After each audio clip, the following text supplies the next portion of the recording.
How's your coffee? I don't even have any this time. I got water. Do you guys remember the first dish you ever made? The first dish I ever made was scrambled eggs. One day, my mom decided to teach me how to make scrambled eggs. I was probably bugging her to teach me how to cook something. And so she taught me how to make scrambled eggs. And so back then, in the 90s, every Saturday morning, I'd wake up at like 6 a.m. so I could catch all of my Saturday morning cartoons. Like, I had an alarm set. It was the only time I ever wanted to actually wake up early. But I would go to bed early so I could wake up at 6 a.m. to watch my cartoons. And when some of the more boring cartoons came on, about 8 a.m. ish, I would head to the kitchen and make everyone scrambled eggs and then wake them up with scrambled eggs. And watching my family's appreciation was such an amazing feeling. And that's probably what started my love for cooking at the time. The only problem I had was my sister would put ketchup on the scrambled eggs I made her, just completely ruining it. But I must admit, she eventually got me to do it, and it was pretty good. So this led to me wanting to be a chef when I grew up, and I took home ec 4 years in a row just for the cooking portion. I had cookbooks. I would try all the different recipes in it. I learned from my dad. Anything I could get my hands on, I just wanted everything cooking. I don't recall doing a lot of cooking though, just wanting to be around it and learn. But I wanted my goal, my purpose was to be the head chef in the White House. And that was probably my grandma's fault. My grandma knew a man whose son was the head chef at the White House. I can confirm that is true. And that was my ultimate goal. Ever since my grandma told me she knew who the head chef at the White House was, that was my goal. After a bit of time though, I just kind of lost my love for cooking and kind of moved on to other things. All right, fast forward to many years later. I go into Starbucks with a friend and I see this pink lollipop looking thing. There's a ball on a stick and it's called a cake pop. And I was like, what is that? So obviously I got one. And man, was my mind blown. That was so good. It was a birthday cake pop from Starbucks. Absolutely delicious. And from there, I was like, I can make that. I'm not paying like what is it, like $3 or $4 for the thing. I can make that myself.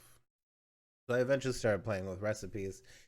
Candy melts is what the coating is made out of on a lot of them, and they turned out really well. And they turned into something that was a little popular. And when someone tells you that they like something that you made, you're like, I like that feeling. So eventually, I started making cupcakes, and I was testing, recipes, vanilla, chocolate, mini cupcakes, regular size cupcakes. Actually, I made a very large cupcake, like this this big, this big, and eventually I came up with recipes for 4 cupcakes. I had vanilla bean. Sometimes I would put blueberries in the center of the vanilla bean cupcakes. They were amazing. They were amazing. Chocolate fudge, coconut, and so I'd make coconut frosting and put shredded coconut on top. I hate coconut. I know it was good, but I'm not a fan of coconut. Obviously, I had to taste it. But those people loved those.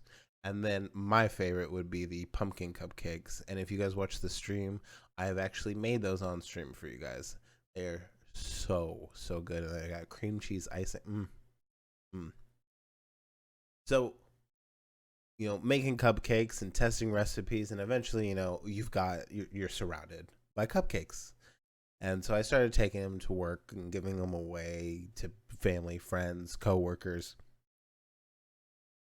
And eventually, I started getting business propositions. People wanted to buy cupcakes from me. So that turned into probably about a year long thing with people buying cupcakes from me. I have to make them, deliver them. Um, at one point, I had a 200 an order for 200 cupcakes, and that kind of killed me. That 200 cupcake order. It's I don't have a, or I didn't at the time have a. I still don't. I didn't have a industrial kitchen. I couldn't pop these things out in a quick manner. It's just me and a little old kitchen, a very tiny kitchen, just trying to knock out 200 cupcakes, 4 different flavors. It it was something, but we got it done, got it delivered, and but I quickly realized that the profit margin for me just it wasn't there. The amount of work put into baking them, icing them, um, putting them in, or purchasing boxes to for those cupcakes and so on. So it gets kind of costly, and just the amount of physical work put into cupcakes, the profit just wasn't there. So eventually that ended, and that kind of brought down my love for baking, which I didn't mention before either. So now that the new year has started, welcome to 2020. I have recently been bit by the baking bug again, and so I've started just kind of taking recipes and running with them. I recently made snickerdoodle cookies stuffed with cookie butter, so there's a nice layer of cookie butter right in the middle of the snickerdoodle, and they are good. They're so good. I got a couple more recipes. My favorite dessert is cheesecake. I've never made a cheesecake before. Um, my mom makes the best chocolate pound cake you have ever had in your life. So I want to master that as well. So since the baking bug is back, I have promised myself in 2020 that I'm going to test out these hobbies and follow them more. And whenever I feel like baking, I'm going to do it. I have stacked the kitchen with baking stuff. I am ready to go whenever it needs. Probably maybe, need to buy eggs or whatnot. When I'm going to make things, milk. That stuff kind of goes bad and you don't want them just hanging around. But that's kind of my 2020 thing. I want to bake more. If I see something and I think it looks cool, I want to try my hand at it. And yes, it's a lot of work, especially when you don't have the proper tools or you're not super familiar with what you are doing.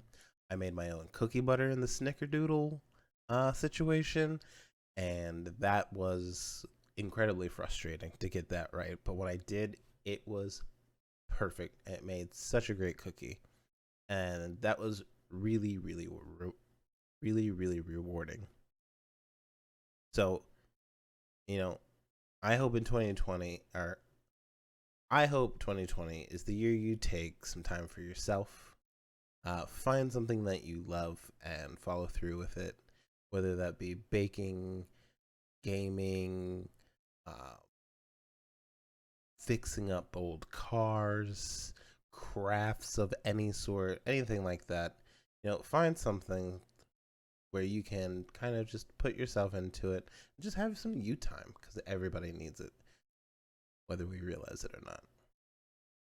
Happy New Year. Welcome to 2020. And I'll see you guys next week.